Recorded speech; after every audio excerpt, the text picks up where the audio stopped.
ಈಗ 12 ರಾಶಿಯ ವಾರದ ಭವಿಷ್ಯದ ಬಗ್ಗೆ ತಿಳಿದುಕೊಳ್ಳೋಣ.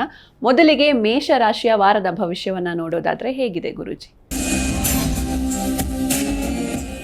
ಅಶ್ವಿನಿ, ಭರಣಿ, ಕೃತ್ತಿಕಾ ನಕ್ಷತ್ರಕ್ಕೆ ಮೇಷರಾಶಿಯವರಿಗೆ ಈ ವಾರ ಸ್ವಲ್ಪ ಜಡತ್ವ ಕಾಣಿಸಿಕೊಳ್ತಕ್ಕಂಥದ್ದು, ಲೇಜಿನೆಸ್ ಕಾಣಿಸಿಕೊಳ್ತಕ್ಕಂಥದ್ದು, ಆಸಕ್ತಿಗಳಿರೋದಿಲ್ಲ. ಕೆಲಸ ಮಾಡೋದಕ್ಕಾಗಲಿ ಅಥವಾ ಯಾವುದೇ ರೀತಿಯಾದಂತಹ ಮಾತುಕತೆಗಳಿಗೂ ಆಸಕ್ತಿ ಇರೋದಿಲ್ಲ. ಸುಮ್ಮನೆ ಏನೊಂದು ಮೂಡಿಯಾಗಿ ಕೂತ್ಕೊಳ್ತಕ್ಕಂತಹ ಸಾಧ್ಯತೆಗಳಿರುತ್ತೆ. ಇದನ್ನು ಜಡಯೋಗ ಅಂತ ಕರಿತೇವೆ ನಾವು. ಜಡತ್ವ ಬರ್ತಕ್ಕಂಥದ್ದು. ಏನು ಮಾಡ್ಕೋಬೇಕು ಹಾಗಾದರೆ?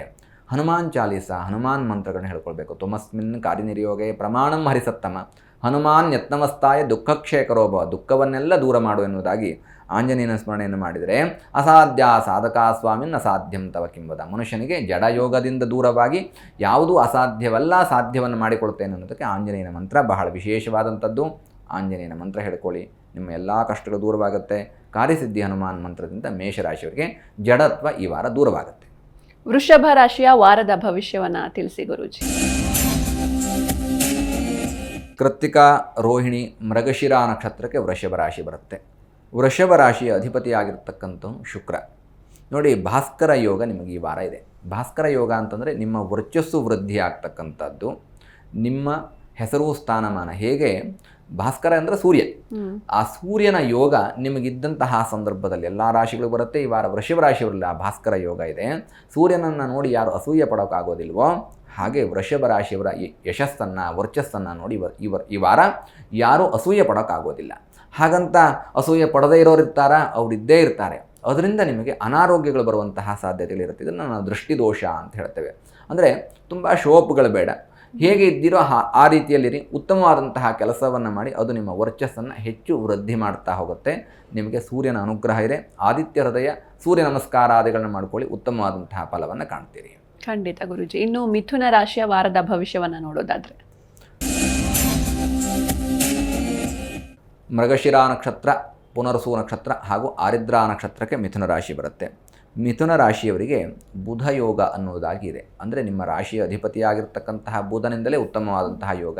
ಬುದ್ಧಿಯಲ್ಲಿ ಚಾಕಚಕ್ಯತೆ, ಆಡುವಂತಹ ಮಾತುಗಳಲ್ಲಿ ಉತ್ತಮವಾದಂತಹ ತೀರ್ಮಾನವನ್ನು ತೆಗೆದುಕೊಳ್ಳತಕ್ಕಂಥದ್ದು ಮತ್ತು ನಿಮ್ಮ ಮಾತಿನಿಂದಾಗಿ ನಿಮ್ಮ ಅಭಿವೃದ್ಧಿ, ಸಮಾಜದ ಸ್ಥಾನಮಾನ ಇರ್ಬೋದು, ಪೊಸಿಷನ್ ಇರ್ಬೋದು, ಪ್ರಮೋಷನ್ ಇರ್ಬೋದು, ನಿಮ್ಮ ಟ್ಯಾಲೆಂಟಿಂದಾಗಿ ನೀವು ಅದನ್ನು ಗಿಟ್ಟಿಸಿಕೊಳ್ತಕ್ಕಂತಹ ಸಾಧ್ಯತೆಗಳು ಹೆಚ್ಚಿರುತ್ತೆ. ತುಂಬ ಚೆನ್ನಾಗಿ ಮಾತಾಡಿದ್ರೆ ಪ್ರಮೋಷನ್ ಸಿಗುತ್ತೆ, ಅಥವಾ ತುಂಬ ಚೆನ್ನಾಗಿ ಕೆಲಸ ಮಾಡಿದ್ರೆ ಪ್ರಮೋಷನ್ ಸಿಗುತ್ತೆ.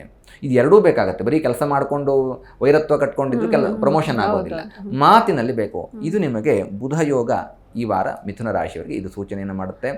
ನಿಮ್ಮ ವಾಕ್ಶುದ್ಧಿಯನ್ನು ವೃದ್ಧಿ ಮಾಡ್ಕೊಳ್ಳಿ, ಮಹಾವಿಷ್ಣುವಿನ ಸ್ಮರಣೆ ಮಾಡ್ಕೊಳ್ಳಿ, ಉತ್ತಮವಾದಂತಹ ಫಲವನ್ನು ಮಿಥುನ ರಾಶಿಯವರು ಕಾಣ್ತೀರಿ. ಖಂಡಿತ ಗುರುಜಿ. ಇನ್ನು ಕಟಕ ರಾಶಿಯ ವಾರದ ಭವಿಷ್ಯವನ್ನ ನೋಡೋದಾದ್ರೆ ಪುನರ್ಸು ನಕ್ಷತ್ರ, ಪುಷ್ಯಮಿ ನಕ್ಷತ್ರ ಹಾಗೂ ಆಶ್ಲೇಷ ನಕ್ಷತ್ರಕ್ಕೆ ಕರ್ಕಾಟಕ ರಾಶಿ. ಕರ್ಕಾಟಕ ರಾಶಿ ಅಧಿಪತಿಯಾಗಿರ್ತಕ್ಕಂಥವನು ಚಂದ್ರ. ನಿಮ್ಮ ರಾಶಿಯಲ್ಲಿಯೇ ಕುಜ ಇದ್ದಾನೆ. ಹಾಗಾಗಿ ಅನ್ನ ಆಹಾರಾದಿಗಳನ್ನು ದಾನ ಧರ್ಮ ಮಾಡ್ತಕ್ಕಂಥದ್ದು ಮತ್ತು ಉತ್ತಮವಾದಂತಹ ಆಹಾರದ ಬಗ್ಗೆ ಜಾಗೃತಿಯನ್ನು ವಹಿಸ್ತಕ್ಕಂಥದ್ದು ಮತ್ತು ಆಹಾರದ ಆಸೆಯನ್ನು ಹೊಂದತಕ್ಕಂಥದ್ದು. ಈ ಊಟ ಕೂಡ ಒಂದು ಪ್ಯಾಷನ್. ಅದು ಎಲ್ರಿಗೂ ಊಟದ ಬಗ್ಗೆ ಪ್ಯಾಷನ್ ಇರೋದಿಲ್ಲ. ಕೆಲವೊಬ್ರು ಹೊಟ್ಟೆ ತುಂಬಲಿ ಅಂತ ಊಟ ಮಾಡ್ತಾರೆ, ಕೆಲವೊಬ್ರು ಶಿಸ್ತಿನಿಂದ ಚಂದದಾದಂತಹ ಊಟವನ್ನು ಮಾಡ್ತಾರೆ. ಪ್ರಮಾಣ ಕಡಿಮೆ ಇದ್ದರೂ ಕೂಡ ಕ್ವಾಂಟಿಟಿ ಮತ್ತು ಕ್ವಾಲಿಟಿಯಲ್ಲಿ ವ್ಯತ್ಯಾಸ ಇದೆ ಅಲ್ವಾ? ಹಾಗಾಗಿ ಇದೊಂದು ವಿಶೇಷವಾದಂತಹ ಪರಾನ್ನ ಯೋಗ ಅಂತ ಹೇಳುತ್ತೆ. ಇದೆಲ್ಲ ಯೋಗಗಳು ನೋಡಿ ಜ್ಯೋತಿಷ್ಯ ಶಾಸ್ತ್ರದಲ್ಲಿ ಇದ್ದಾವೆ. ಹಾಗಾಗಿ ಪರಾನ್ನ ಯೋಗ ಅಂತಂದ್ರೇನು? ನಿಮಗಿರುವಂಥ ಆಹಾರದ ಆಸೆ ಮತ್ತು ಆಕರ್ಷಣೆಗಳನ್ನು ಮತ್ತೊಬ್ಬರಿಗೂ ಹೇಳ್ತೀರಿ, ಆಹಾರಾದಿಗಳನ್ನು ದಾನ ಧರ್ಮ ಮಾಡ್ತೀರಿ ಮತ್ತು ಆಹಾರದ ಕ್ಷೇತ್ರದಲ್ಲಿ ಹೆಚ್ಚು ಆಸಕ್ತಿಯನ್ನು ವಹಿಸ್ತೀರಿ. ತೀರ್ಥಕ್ಷೇತ್ರಕ್ಕೆ ಹೋಗ್ತಕ್ಕಂಥದ್ದು ಇರ್ಬೋದು, 4 ಜನರಿಗೆ ಪ್ರಸಾದ ವಿನಿಯೋಗ ಮಾಡ್ತಕ್ಕಂಥದ್ದು ಇರ್ಬೋದು, ಅಥವಾ ಏನೂ ಮಾಡಲಿಲ್ಲ ಅಂದರೂ ಕೂಡ ಮನೆಯಲ್ಲಿ ಒಂಚೂರು ಪ್ರಸಾದ ಅಂತ ರೆಡಿ ಮಾಡಿ, ಅದು ಆಹಾರ ಅಂತ ರೆಡಿ ಮಾಡಿ 4 ಜನ ಭಿಕ್ಷುಕರಿಗೆ ದಾನ ಮಾಡ್ತಕ್ಕಂಥದ್ದು, ಇದೆಲ್ಲ ಕರ್ಕಾಟಕ ರಾಶಿಯವರು ಮಾಡ್ತೀರಿ ಮತ್ತು ಅದರಿಂದ ಶುಭ ಫಲ, ಪುಣ್ಯ ಅನ್ನುವಂಥದ್ದು ಕರ್ಕಾಟಕ ರಾಶಿಯವರು ಪ್ರಾಪ್ತವಾಗುತ್ತೆ. ಇನ್ನು ಸಿಂಹ ರಾಶಿಯ ವಾರದ ಭವಿಷ್ಯವನ್ನು ತಿಳಿಸೋದಾದ್ರೆ ಮಘ ನಕ್ಷತ್ರ, ಪುಬ್ಬ ನಕ್ಷತ್ರ, ಉತ್ತರ ನಕ್ಷತ್ರಕ್ಕೆ ಸಿಂಹರಾಶಿ ಅಧಿಪತಿಯಾಗಿರ್ತಕ್ಕಂಥವನು ರವಿ. ನೋಡಿ, ನಿಮ್ಮ ರಾಶಿಯಲ್ಲಿಯೇ ಕೇತು ಪರಮಾತ್ಮ ಇರ್ತಕ್ಕಂಥದ್ರಿಂದ ಸಹೋದರ ಯೋಗ ಅಥವಾ ಸಹೋದರ ಅಭಿವೃದ್ಧಿ ಯೋಗ ಅನ್ನುವಂಥದ್ದು. ಅಣ್ಣ ತಮ್ಮ ಪರಸ್ಪರವಾಗಿ ಒಬ್ಬರ ಆಸೆಗಳನ್ನು ಒಬ್ಬರು ಕೇಳ್ತಕ್ಕಂಥದ್ದು ಅಥವಾ ಅವರ ಇಷ್ಟಗಳನ್ನು ತಿಳಿದುಕೊಳ್ತಕ್ಕಂಥದ್ದು, ಅವರಿಗೆ ಸಹಾಯವನ್ನು ಮಾಡುವಂಥದ್ದು. ಒಂದು ಗಾದೆ ಇದೆ, ಹುಟ್ಟುತ್ತಾ ಅಣ್ಣ ತಮ್ಮಂದರು ಬೆಳೆತಾ ದಾಯಾದಿಗಳು ಅನ್ನುವಂಥದ್ದಾಗಿದೆ. ಅದನ್ನು ಕೂಡ ಸುಳ್ಳು ಮಾಡ್ತಕ್ಕಂತಹ ಒಂದು ಯೋಗ ಈ ವಾರ ಸಿಂಹರಾಶಿಯವರಿಗೆ ಇರುತ್ತೆ. ಅಂದರೆ ಸಹಾಯಾದಿಗಳನ್ನ ಪರಸ್ಪರವಾಗಿ ಮಾಡ್ತಾ ಹೋಗ್ತೀರಿ. ಅವ್ರಿಗೇನು ಕಷ್ಟ ಇದೆ ಅನ್ನುವಂಥದ್ದನ್ನು ತಿಳಿದುಕೊಳ್ತಾ ಹೋಗ್ತೀರಿ. ಸಹೋದರಲ್ಲಿ ಅತಿ ಹೆಚ್ಚು ಪ್ರೀತಿ ವಿಶ್ವಾಸ ಅನ್ನುವಂಥದ್ದು ಇರುತ್ತೆ.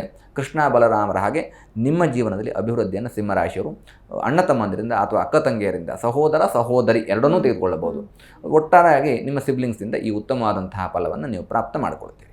ಸರಿ ಗುರೂಜಿ, ಇನ್ನು ಕನ್ಯಾ ರಾಶಿಯ ವಾರದ ಭವಿಷ್ಯವನ್ನ ನೋಡೋದಾದ್ರೆ ಉತ್ತರ ನಕ್ಷತ್ರ, ಹಸ್ತ ನಕ್ಷತ್ರ ಹಾಗೂ ಚಿತ್ತಾ ನಕ್ಷತ್ರಕ್ಕೆ ಕನ್ಯಾ ರಾಶಿ ಬರುತ್ತೆ. ಏಕಾದಶ ಶುಭ ಸ್ಥಾನದಲ್ಲಿ ಕುಜ ಮತ್ತು ಕರ್ಮಸ್ಥಾನದಲ್ಲಿ ಗುರು ಇರತಕ್ಕಂಥದ್ರಿಂದಾಗಿ ನೋಡಿ, ಕನ್ಯಾ ರಾಶಿಯವರಿಗೆ ಮಾಡುವಂತಹ ಕೆಲಸ ಕಾರ್ಯಗಳಲ್ಲಿ ಯಶಸ್ಸಾಗತ್ತೆ. ಹೂಡಿಕೆಯಲ್ಲಿ ಹೆಚ್ಚು ಲಾಭವನ್ನು ಪ್ರಾಪ್ತ ಮಾಡಿಕೊಳ್ಳಬಹುದು. ಇದು ಪ್ರತಿಯೊಬ್ಬರಿಗೂ ನಾವು ಪ್ರತಿನಿತ್ಯ ಸೇರಿಸಿಕೊಳ್ಳುವಂತಹ ವಿಷಯವಾಗಿ ಹೋಗಿದ್ದಾವೆ. ಯಾವುದು ಈ ಶೇರ್ ಮಾರ್ಕೆಟು ಇವೆಲ್ಲ ಮಾಡ್ಬೋದು ಅಂತ. ಯಾಕಂದರೆ ತಪ್ಪಲ್ಲ, ಪ್ರತಿಯೊಬ್ಬರಿಗೂ ಕೂಡ ಒಂದು ಎಕ್ಸ್ಟ್ರಾ ಇನ್ಕಮ್ ಬೇಕು. ಅದಕ್ಕೋಸ್ಕರವಾಗಿ ಪ್ರತಿಯೊಬ್ಬರೂ ತನ್ನನ್ನು ತಾನು ತೊಡಗಿಸಿಕೊಳ್ತಕ್ಕಂಥದ್ದು.